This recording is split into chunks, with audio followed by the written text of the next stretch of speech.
तिच्या सुंदर कवितांचा संग्रह इयत्ता पहिली मराठी बालभारती 1989 ते 1991 भाग 3 तुमच्याकरिता घेऊन आलो आहेत. आठवणीतील कवितांचा संग्रह.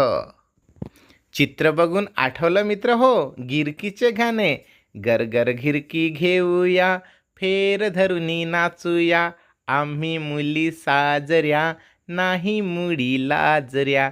गोल भिंगऱ्या होऊया, गरगर घिरकी घेऊया, गिरकी आमची येता वेगा, झाडे होतील हिरव्या रेगा, उंच आभाळी जाऊया, गरगर घिरकी घेऊया, गरगर गिरकी येईल रंगा, पंकच फुटतील अवघ्या अंगा, आनंदाने नाऊया, गरगर घिरकी घेऊया, गरगर घिरकी घेऊया, फेर धरुनी नाचूया. आवडली असल्यास लाईक करा, शेअर करा, प्लीज सबस्क्राईब स्मार्ट शाळा. थँक्यू.